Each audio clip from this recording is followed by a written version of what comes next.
అందరికి నమస్కారం అండి. నేను మీ కూనేకబాబు.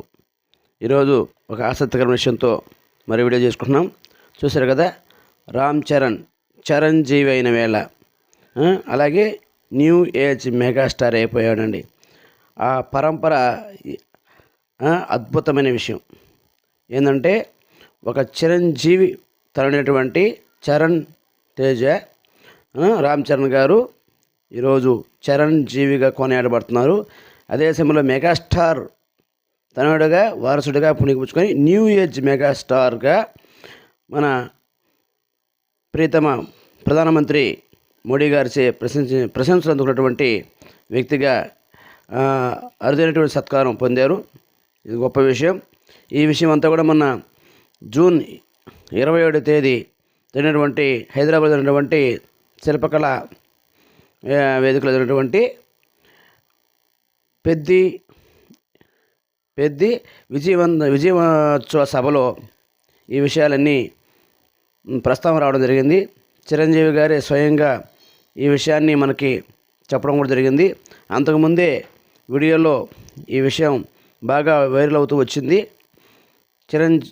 రామ్ చరణ్ కాస్త చిరంజీవి అయ్యాడని, అలాగే ఢిల్లీ ఒక కార్యక్రమంలో పాల్గొన్నప్పుడు నరేంద్ర మోడీ గారే స్వయంగా రామ్ చరణ్ గారిని న్యూ ఏజ్ మెగాస్టార్గా పోవడం అనేది జరిగింది.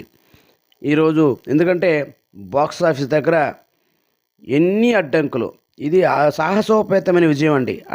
ఇట్లాంటి విజయం కాదు, సాహసోపేతమైన విజయం. ఎందుకంటే మామూలుగా సినిమాలు వస్తుంటాయి, హిట్ అవుతుంటాయి, కానీ ఇక్కడ ఎంత తొక్కినా ఎదిగే తత్వంగా ఈ సినిమా నిలబడింది. జేమ్ చేంజర్ని తొక్కేశారు. కానీ కాలం ఎప్పుడు ఒకే రీతిగా ఉండదు. దేవుడు అన్నీ గమనిస్తూ ఉంటాడు. అందుకే పెద్దిని ఎన్ని కుట్రల బన్నీ అంటే ఈ యొక్క కులగజ్జవాళ్ళు కావచ్చు, పేటీఎం బ్యాచ్ కావచ్చు, ఎంతగా ప్రయత్నించినా కూడా పెద్ది సినిమాని ఆపలేకపోయారు. రోజు రోజుకి చూడండి, 438.14 కోట్లు గ్రాస్లో, ఇంకా ఇది 17వ రోజే. తర్వాత కొన్ని స్లైడ్స్ కూడా వేస్తాను చూడండి. ఈ విధంగా అంటే నేను ఇంతకుముందు ఎప్పుడో చెప్పున్నాను ఇటువంటి విషయాల గురించి. ఒక హీరోని తొక్కేయాలి అనుకుంటే అంటే ఇతర హీరోల అభిమానులు పరిగెట్టుకొని ఏదో వంక పెట్టుకొని ప్రతి సినిమాలో లోటుపాట్లు ఖచ్చితంగా ఉంటాయి, ఉండకుండా పోవు. కానీ ఏది వంక పెడతామా ఎలా పెట్టి తొక్కేద్దామని ఇదే పని కట్టుకొని చేసే ప్రయత్నంలో ఏమవుతుందో తెలుసా, భూమిరాములాగా అది వాళ్ళకే తగులుతుంది. ఇప్పుడు ఏమైంది, అన్ని నోళ్ళు మూతపడ్డాయి. ఒకటి.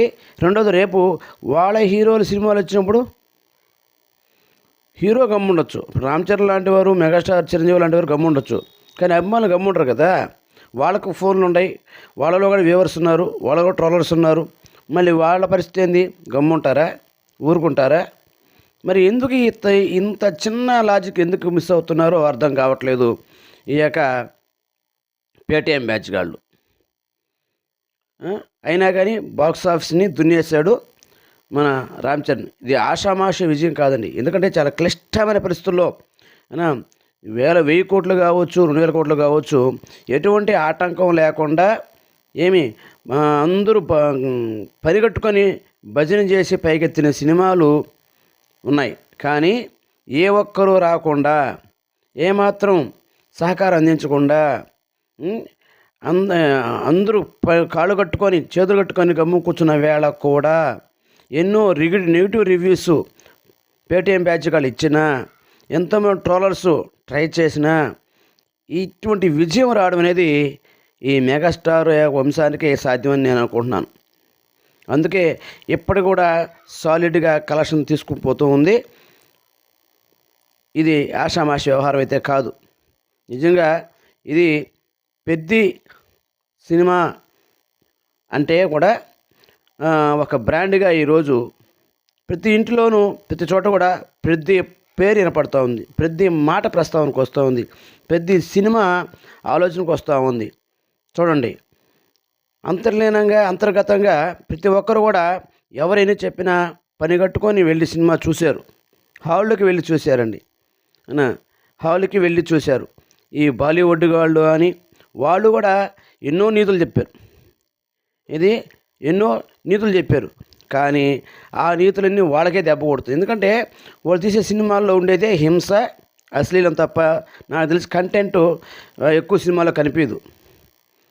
ఏదో దంగల్ లాంటి సినిమాలు లాంటి తప్ప, 3 Idiots, దంగల్ లాంటి సినిమాలు తప్ప, అరుదుగా వచ్చే సినిమాల్లో తప్ప మిగతా సినిమాలంతా కూడా కేవలం హింస, అశ్లీలమే బేస్ చేసుకొని బాలీవుడ్ సినిమాలు వస్తూ ఉంటాయి నాకు తెలిసి.